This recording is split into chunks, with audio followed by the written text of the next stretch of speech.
Bueno muchachos, les digo, como yo estoy usando esta aplicación llamada Bandicam y no me he registrado y no he comprado ni chucha, así que solo me va a dejar de 10 minutos en 10 minutos.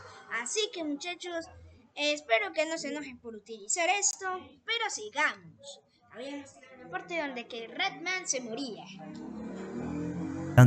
Esto haría entrar en un estado de shock al ventrílocuo, quien nunca se imaginaría que algo así podía suceder, y más por su culpa, aunque esto solo fuera un accidente. Todos estos ruidos del alboroto se camuflaban gracias a la música y los gritos de los niños ignorantes de lo que había sucedido hace pocos segundos. Pero algo llamó la atención del actor de The Cat, quien, impactado, entraría a la habitación y cerraría la puerta rápidamente, preguntándole al titiritero qué es lo que había sucedido. Este, asustado, atónito y muy perseguido, le explicaría que había ocurrido un accidente tras una pelea. Sin saber qué hacer, el actor del gato trató de calmarlo y convencerlo de llamar a la ambulancia y a la policía para explicar qué había sucedido. Claramente, eso sería lo más lógico. La pelea podía haber simplemente sido un acto en defensa propia y al menos el ventrílocuo podía explicar bien la situación a las autoridades, o por lo menos eso era lo que pasaba en la mente de The Cat.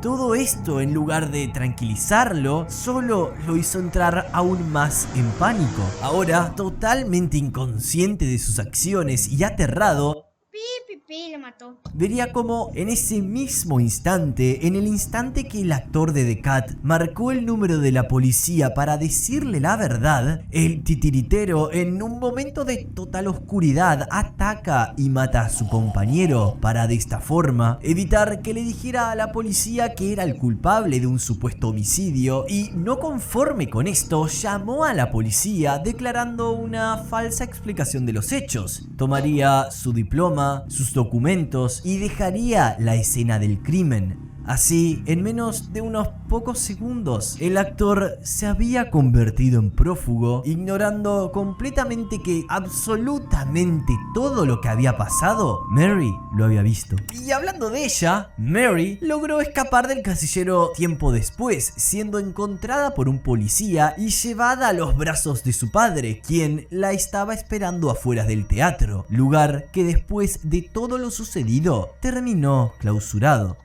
La caída de Venezuela. Así es como los traumas en Mary habían comenzado. Ella fue testigo directa en cómo dos de sus personajes favoritos del teatro murieron a manos de aquel actor. Este miedo creció con ella mucho más y le hizo tener pesadillas constantes con Cat, Rat y por supuesto con Vinny, quien es la representación máxima del trauma vivido aquella noche en el teatro. Obvio que Mary es solo una niña y al ver semejantes hechos traumáticos sobredimensiona muchísimos a estos personajes en versiones mucho más monstruosas y aterradoras de aquellos disfraces, y así el cerebro, en un acto de proteger sus recuerdos, bloqueó todo lo vivido aquel día. Aún así, bloqueo y todo, lo que aconteció en aquel teatro dejó una huella muy profunda en Mary, la cual se convertiría en una sombra que no la iba a dejar de perseguir durante años, teniendo recurrentemente pesadillas y recuerdos distorsionados de aquel suceso, recordando ese momento de una forma monstruosa, siendo esta la razón del por qué veía a los animatrónicos Monster, The Cat, Rat y Vinny en sus sueños. Y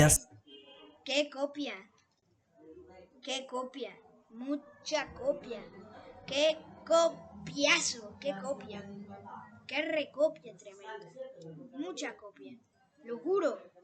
Le está copiando Five Nights at Freddy's, loco. Haciéndola ver a la pequeña niña como si todo hubiera sido culpa de ella. Esto en su mente la atormentaba. Quizás si no se hubiera metido dentro de la sala de empleados a esconderse, tal vez nada de eso hubiera ocurrido en primer lugar. Su padre, bastante preocupado, la envía a una psicóloga para que le ayude a resolver sus problemas y tratar de descifrar por qué Mary no quiere, o más bien dicho, no puede recordar nada de lo que sucedió. Es por eso porque me tomé 3 aguardientes y no pasó nada.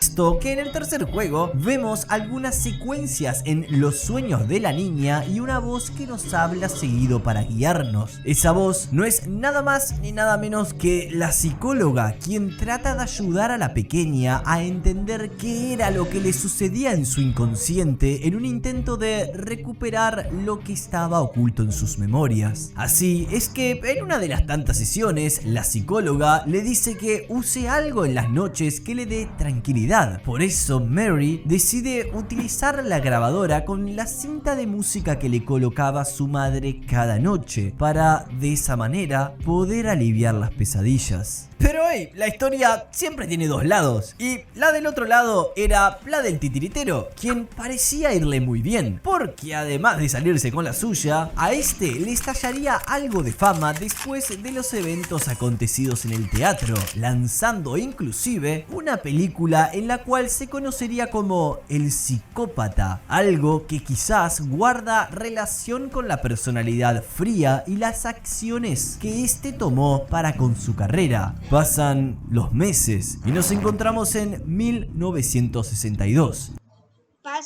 No pasan meses, pasa un año después, loco. Ha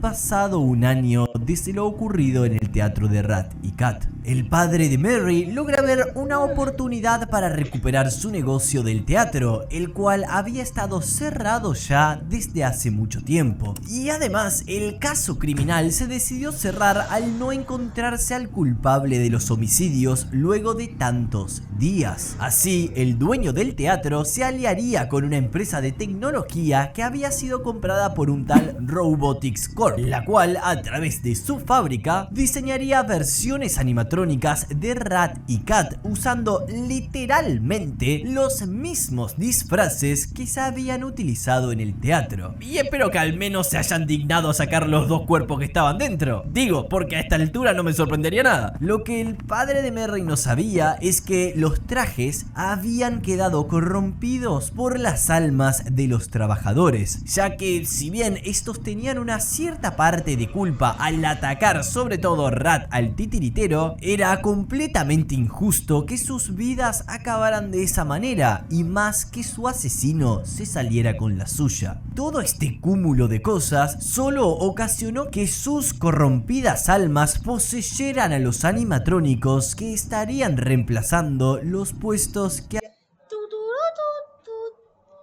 Five Nights at Freddy's EB de 1962 alguna vez ocuparon, en una especie de deseo enfermizo de venganza y odio por lo que les había ocurrido. Llegaría el día, y el 19 de noviembre de ese mismo año, la gran reapertura del teatro de Rat y Cat era una sensación. Los animatrónicos se volvieron furor, y recordemos que para ese año, 1962, hablar de animatrónicos era una tremenda innovación. Ni siquiera la popular Fazbear Entertainment había entrado en escena todavía. Estos eran trajes animatrónicos realmente simples, pero que aún así, con una apariencia pintoresca, lograban cumplir con su programación. Tenían una movilidad limitada, sí, es verdad, pero seguían siendo trajes metálicos realmente peligrosos si alguna malfunción o algo más ocurría con ellos. Ese